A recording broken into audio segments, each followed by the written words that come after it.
Anrede aja ena medi ebe tu monim se eye osofopenia oda Second Chance International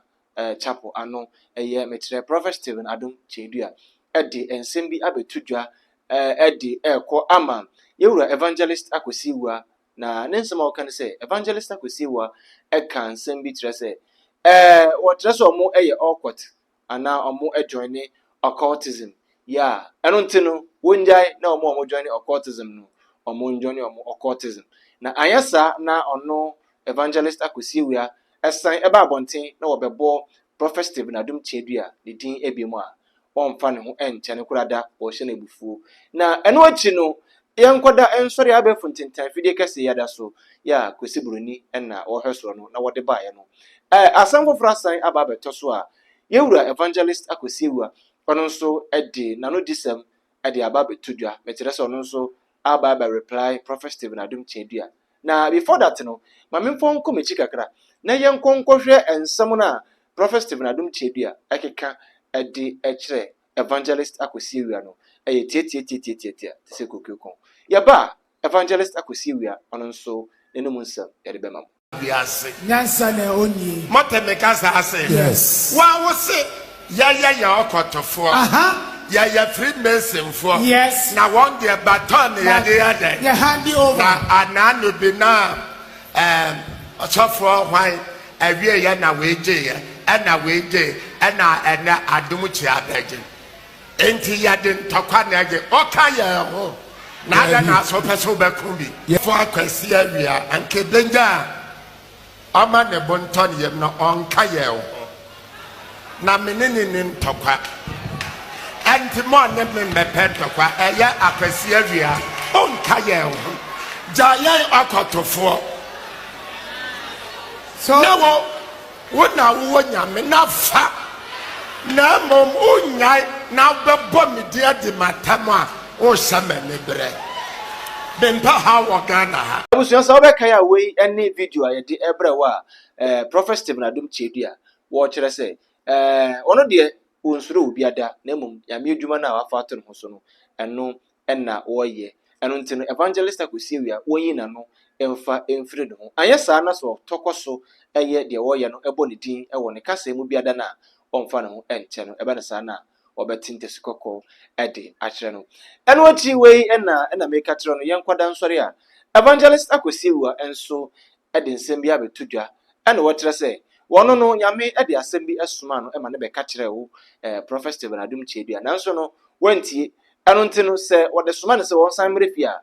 wadawro ma odimada obebe fie nanso no se wanka nchen se won mrefi na se wode hye ne se wontena ne fidie kese no so enka obeka eno ntino wotre se huhu enye ne hu na enye de sabe kuraba entibida ene onimada tui eno ntino de wate atre no echen de Prophet Stephen Adom Chedua eka no eno ntino wontum enda wonsuro nipa biada yame adwuma no ene wono nso eye eno nti se eka chenso onka no abonten a obeka na abonten ema obiada atibi esanse yame adwuma ena omobiada eye yenkonkohwe no so emfambrasma eba to so ede ama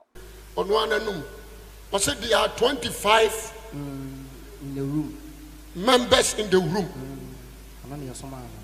and you choose so me nobody can take it from me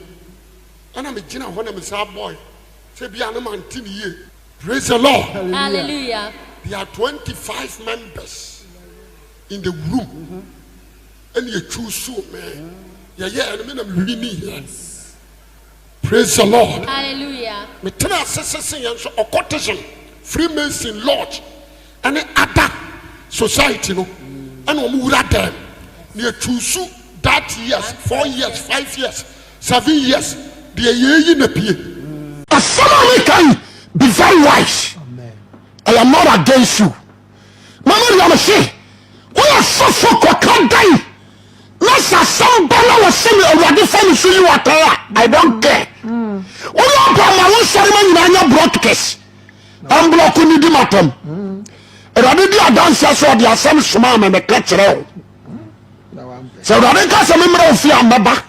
but so catch you second make never do no I say and so for you so be no obiara ho a wɔkyerɛ awurade atɛyi o Chidi. obiara ho a ɔboro awurade so Abusua eduamu ne yempo na etiti gu sei na eduwu ye. Asofo mpo na enya ntokwa sei na asorema. Evangelist Akwasi Owuah kyerɛ sɛ wo de opa mo asorema yi nada na ne bloggers embeni datem. De Awurade aka akyense won famra no enu na wo de bebe sanse wo ye adwuma de ama onyame. Onya mfama nipa ɛno nti onsuro onyame anaasɛ wonsuro nipa biada momfa enkyeme onyame de wo so nipa biada esuro no wonsuro nipa biada ɛno nti no de bebe biada no wo de beba be tudwa ama social media no so no omanfo ehunu nipa papa yi waye abusua asofo ntokwa comment section ho me nya won so wadwenkyerɛ ɛwɔ hɔ subscribe to YouTube channel no OhenebaMedia TV like na afi san share mom video be beto from bia no onso nsabetimi aka no hu de ekoso ɛwɔ abɛfo ntentan fidie kɛse no so me sɔre so a na me de nkyia kɛse ɛkɔ ɛde ama na OhenebaMedia TV ahwɛfo nyina da tetiru me TikTok fo mo a daily day nada e video etuma mo subscribe anasa mo like ɛde ma ye no na me ka kyerɛw sɛ wodi wo baabi a wadawroma fa wo mfoni ɛfabra ɛbɛbɔ dewuru ɛde ama wo na onso ohun sɛ wo adɔfo bi ɛwɔ baabi esan sɛ yɛn no yaba sɛ wɔdɔnti yɛdɔw ɛno nti sɛ Awurade ɛde afi baako ɛka wo mfie ho a wadawroma yɛ hia ne sɛ wode wo mfoni asɛnde number way 0599429883 0599429883 yɛbɛbɔ dewuru ɛde ama wo medin ɛde ɔduma nkɔmɔ bana na Kofi abɛkwasɛm ɛbɛtɔ me from me kɔnkɔnsa hene na Kofi Accra.